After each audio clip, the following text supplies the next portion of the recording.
आपसे मैं ये जानना चाहूँगा कि एक अभी ताज़ा एक मुद्दा यहाँ पर उछला है। नगर नार का यहाँ पर स्टील प्लांट हुआ, प्रधानमंत्री जी आए यहाँ पर, उसका उन्होंने इनॉग्रेशन किया, लेकिन एक नैरेटिव चलाया गया यहाँ पर अपोजिशन पार्टी से कि इसका निजीकरण कर दिया जाएगा या इसको सरकार बेच देगी। हम इसको खरीदना चाहते थे लेकिन सरकार हमें नहीं बेच रही, ये प्राइवेट हाथों में बेच देगी। आपको क्या लगता है, आप यहाँ पे चीज़ों को ऑब्जर्व कर रहे हैं इतने सालों से, ये इस नैरेशन में कितना सच है या केवल ये एक राजनीति है? पहले तो मैं ये जानूंगा कि इससे यहाँ के लोगों को सही में फ़ायदा हुआ है कि नहीं हुआ है? देखिए, नगरनार स्टील प्लांट के विषय पे अगर हम बात करें तो ये कह सकते हैं कि वर्ष 2003 में नगरनार स्टील प्लांट की स्थापना की दिशा में प्रयास शुरू किए गए थे।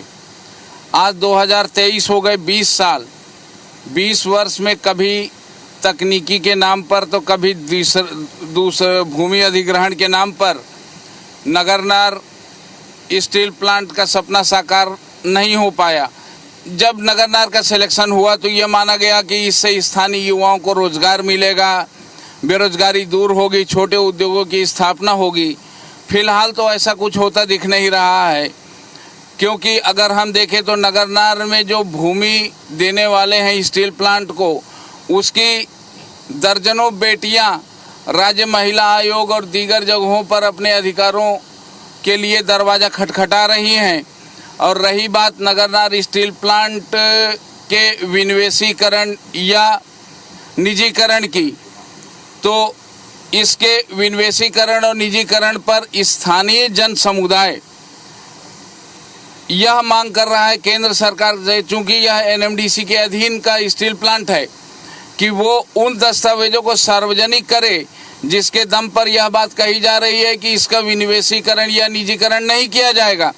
एक और यह बात पिछले दिनों यहाँ प्रधानमंत्री या केंद्रीय गृह मंत्री ने कहा कि नगरनार का निजीकरण नहीं किया जाएगा, वहीं दूसरी ओर इसके विनिवेशीकरण की दिशा में कदम बढ़ाते हुए बोलियां भी बुलाई गई हैं। और यहाँ क्षेत्र की जनता, बस्तर की जनता यह बड़े पैमाने पर मानती है कि नगरनार के विनिवेशीकरण या निजीकरण की आड़ में बस्तर में बड़े औद्योगिक समूहों को यहाँ के विशाल जो खनिज संसाधन है उनके दोहन के मार्ग को प्रशस्त करने का काम किया जा रहा है।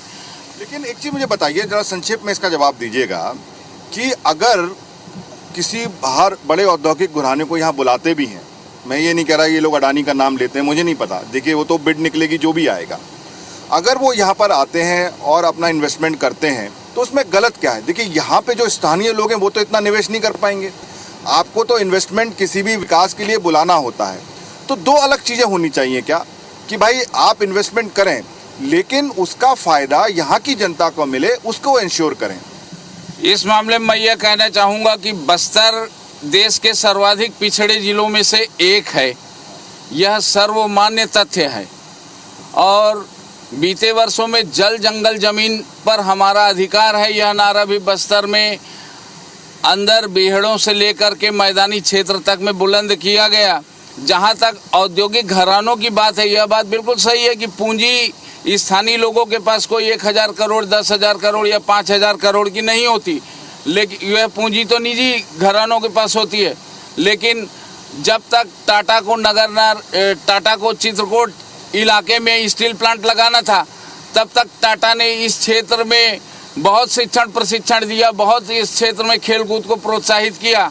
आज जब टाटा से ज़मीन वापस लेकर के स्थानीय कृषकों को वापस कर दी गई, लौंडीगुड़ा क्षेत्र के 10 गांवों के किसानों को, तो उस स्थिति में टाटा अभी कहीं नज़र नहीं आ रहा है। तो बस्तर के लोगों की सबसे बड़ी पीड़ा यही है कि देश के जो स्थापित औद्योगिक घराने हैं, वो औद्योगिक घराने इनके पिछड़ेपन पर मरहम लगाने कभी भी नहीं आते जब तक कि उनको यहाँ पर अपना लाभ नहीं दिखता है।